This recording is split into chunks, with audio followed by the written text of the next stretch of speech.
बड़े भाई साहब। मेरे भाई साहब मुझसे 5 साल बड़े, लेकिन केवल 3 दर्जे आगे।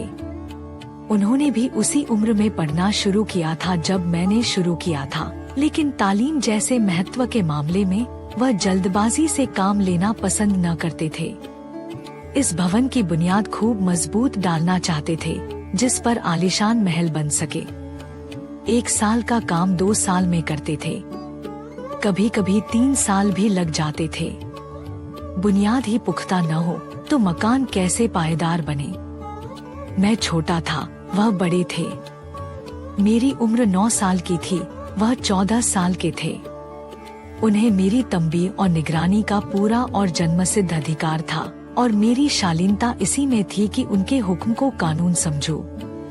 वह स्वभाव से बड़े अध्ययनशील थे, हरदम किताब खोले बैठे रहते और शायद दिमाग को आराम देने के लिए कभी कॉपी पर, कभी किताब के हाशियों पर चिड़ियों, कुत्तों, बिल्लियों की तस्वीरें बनाया करते थे। कभी कभी एक ही नाम या शब्द या वाक्य 10-20 बार लिख डालते। कभी एक शेर को बार बार सुंदर अक्षरों में नकल करते। कभी ऐसी शब्द रचना करते जिसमें न कोई अर्थ होता, न कोई सामंजस्य।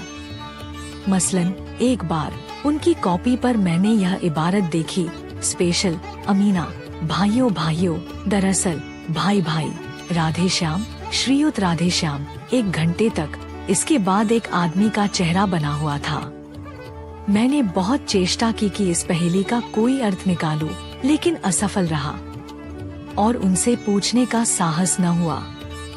वह 9वीं जमात में थे, मैं 5वीं में। उनकी रचनाओं को समझना मेरे लिए छोटा मुंह बड़ी बात थी। मेरा जी पढ़ने में बिल्कुल न लगता था। 1 घंटा भी किताब लेकर बैठना पहाड़ था। मौका पाते ही हॉस्टल से निकलकर मैदान में आ जाता और कभी कंकरियां उछालता, कभी कागज की तितलियां उड़ाता, और कहीं कोई साथी मिल गया तो पूछना ही क्या।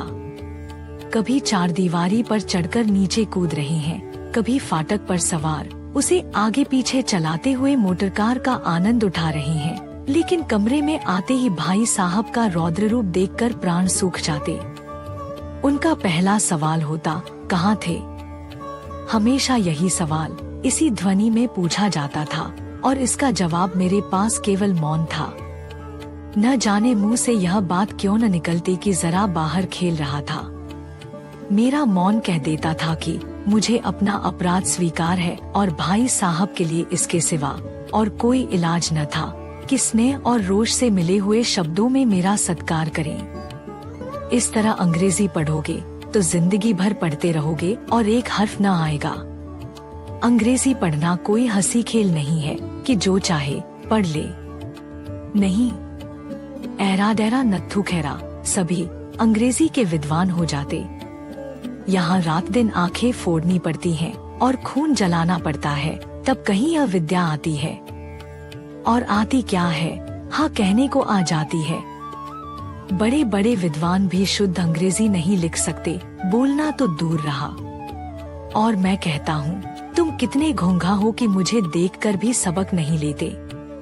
मैं कितनी मेहनत करता हूँ, तुम अपनी आँखों देखते हो।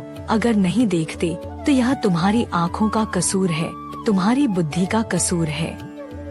इतने मेले तमाशे होते हैं, मुझे तुमने कभी देखने जाते देखा है?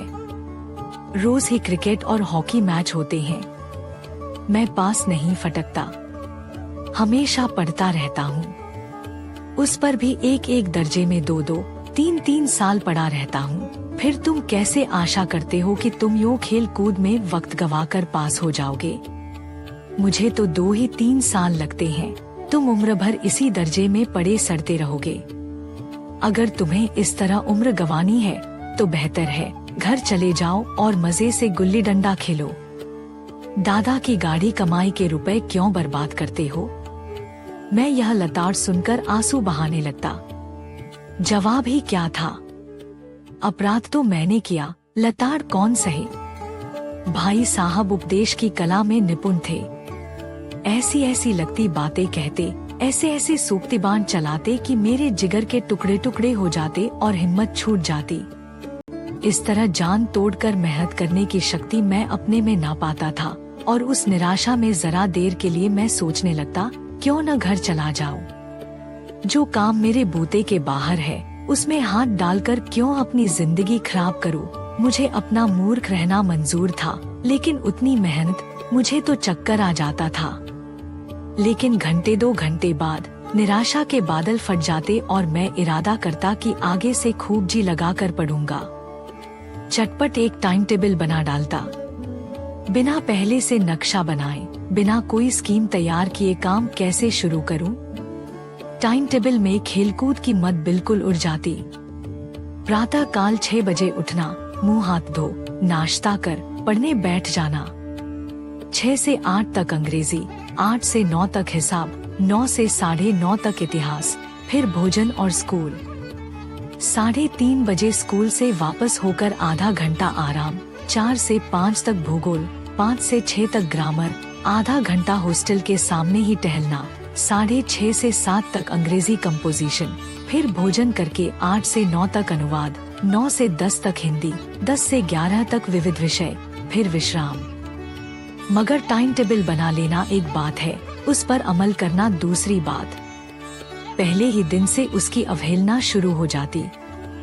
मैदान की वह सुखद हरियाली, हवा के वह हल्के हल्के झोंके, फुटबॉल की उछलकूद, कबड्डी के वह दावघात, वॉलीबॉल की वह तेजी और फुर्ती मुझे अज्ञात और अनिवार्य रूप से खींच ले जाती, और वहां जाते ही मैं सब कुछ भूल जाता। वह जानलेवा टाइम टेबल, वह आंख फोड़ पुस्तकें, किसी की याद न रहती, और फिर भाई साहब को नसीहत और फजीहत का अवसर मिल जाता। मैं उनके साये से भागता, उनकी आंखों से दूर रहने की चेष्टा करता, कमरे में इस तरह दबे पाव आता कि उन्हें खबर न हो। उनकी नजर मेरी ओर उठी और मेरे प्राण निकले। हमेशा सिर पर एक नंगी तलवार सी लटकती मालूम होती। फिर भी जैसे मौत और विपत्ति के बीच में भी आदमी मोह और माया के बंधन में जकड़ा रहता है। मैं फटकार और घुड़कियां खाकर भी खेलकूद का तिरस्कार न कर सकता।